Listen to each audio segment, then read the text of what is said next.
السلام عليكم ورحمة الله وبركاته. ازيكم حبايب قلبي، عاملين ايه؟ يا رب كلكم تكونوا بخير.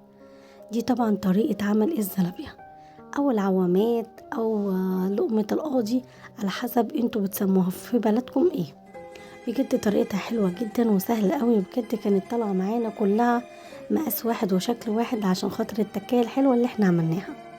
هنا هو اول حاجة معانا هنجيب في بولة معانا خميرة، سواء فورية او الخميرة اللي احنا جايبينها من الفرن. دي خميرة انا جايباها من الفرن وكانت عندي في الفريزر. حطيت عليها رشة صغيرة من الملح، وحطيت كمان 3 معالق من السكر.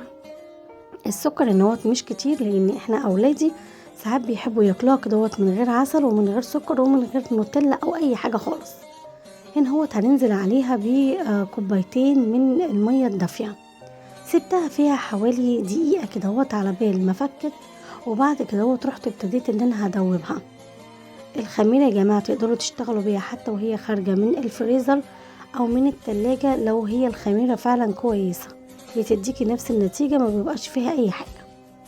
دلوقتي هننزل بنص كوباية من النشا، وهنبتدي برضو ان احنا ندوب نشا الذرة او الكورن فليكس على حسب ما انتوا برضو ما بتسموه في البلد عندكم.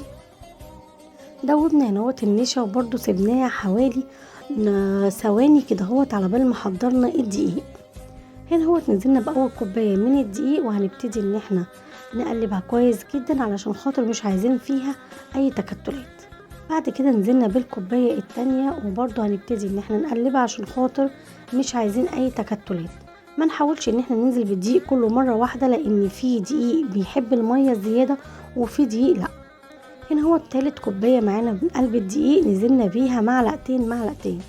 واهم حاجه في المرحله دي المرحله الضرب، لازم تضربي بالطريقه ديت اكنك بالظبط بتخبطي كدهوت في حاجه، علشان خاطر العجينه بتاعتي انا عايزاها تكون معايا عرق.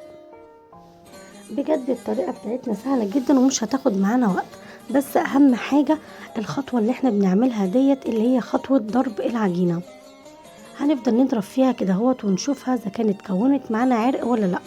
هتلاقيها لسه ان هي تحس انها خفيفه شويه، نزلنا كمان بمعلقتين من الدقيق.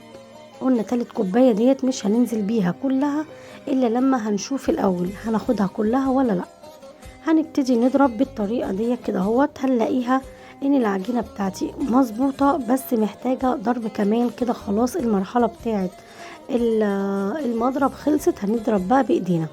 هنفضل نضرب كده بالطريقه ديت، واحنا بنضرب بنلم الجوانب علشان خاطر ما نخليش اي دقيق في قلب البوله بتاعتنا. طريقه الضرب ديت هي اللي بتكون لنا العرق بتاع الزلابيه، وهي ديت اللي بتنجح لنا الزلابيه. طبعا احنا كل ما هنضرب كل ما هيتكون معانا عرق، عشان كده هو برفع كده بايدي بشوفها اذا كانت عملت معايا عرق ولا لا. ازاي نعرف اذا كان عملت معايا عرق ولا لا؟ لما بنيجي نرفع كده ايدينا نحس ان هي تقلت شويه، زي ما انتم ما شايفين كده اهوت.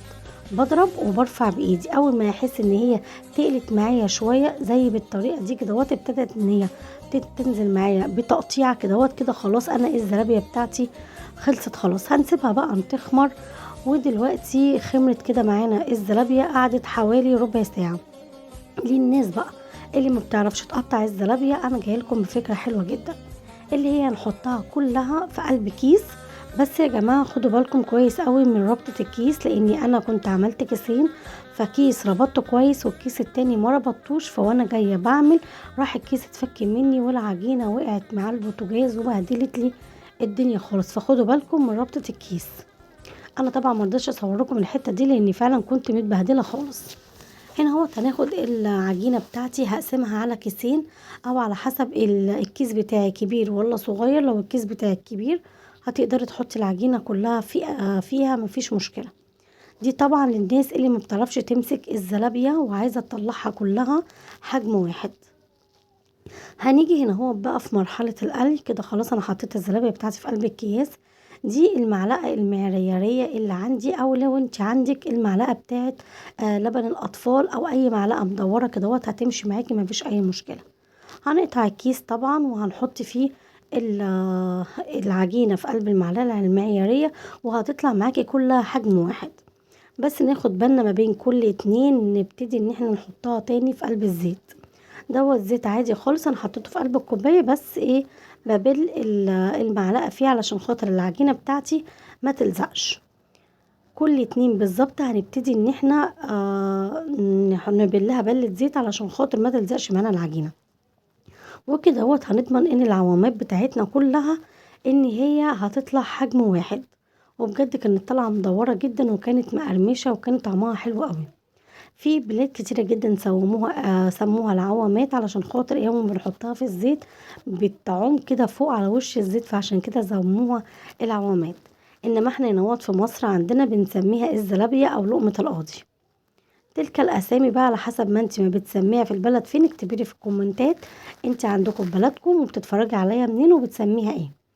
هنا طبعا في ناس هتقول انت مطلعاها نية ليه، لا هي مش نية، احنا لسه هنرجعها للزيت تاني، بس احنا سويناها نص تسوية لغاية لما تبرد خالص، وبعد كده هنبتدي نرجعها تاني علشان خاطر بقى تدينا القرمشة والنتيجة اللي احنا بنجيبها من بره بالظبط.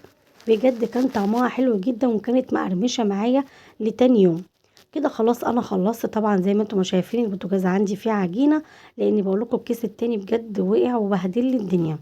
طبعا انا كنت عاملة كمية حلوة قوي، لان طبعا الزلابية بتقطع معايا كمية كبيرة جدا، حتى لو عاملة كوبايتين، عشان هي بيبقى حجمها صغير فبتقطع معاكي كمية كبيرة. هنا بعد ما بردت معانا رجعنا تاني ان احنا حطيناها في قلب الزيت لغاية لما خدت اللون الحلو لو انت بقى حباها بالعسل هتقدري طبعا انك انت تكوني عاملة السيرم كوبايتين من السكر وكوباية واحدة بس من المية، وبعد ما بيغلوا على طول تروحي نازلة عليها بعصرة الليمونة، وبعد كده بنسيبها تبرد تطلع على طول من الزيت على السيرم. زي ما انتم شايفين كده الزلابيه بتاعتي كلها حجم واحد، وبجد كانت ناشفه جدا. انا طبعا ما عرفتش ان انا اسمعكم الصوت علشان خاطر كان فيه صوت تلفزيون عالي، فما رضيتش ان انا يعني ان انا اخلي عشان صوت التلفزيون ما يبقاش عالي. بالطريقه دي كده زي ما انا موريتها لكم ان هي ناشفه جدا من بره وطريه جدا من جوه، بجد كان طعمها حلو جدا. انا رشيت عليها السكر، لان انا عندنا برضو بياكلوها بالسكر بس. اللي حابب طبعا ان هو يحط نوتيلا، اللي حابب يحط سيرم، طبعا دي حرية شخصية ودي اذواق. واللي وصل بقى معايا لغايه هنا وعجبتكم الطريقه بتاعتي في الزلابيه، ما تنسوش بقى تدعموني بلايك، واللي مش مشترك عندي في القناه يشترك ويفعل زر الجرس عشان خاطر يوصل مني كل دي. وما تنسوش يا بنات اللايك مش بفلوس، اللايك ببلاش خالص. والسلام عليكم ورحمه الله وبركاته. ومن الفيديو للفيديو الجاي هسيبكم في رعايه الله. السلام عليكم.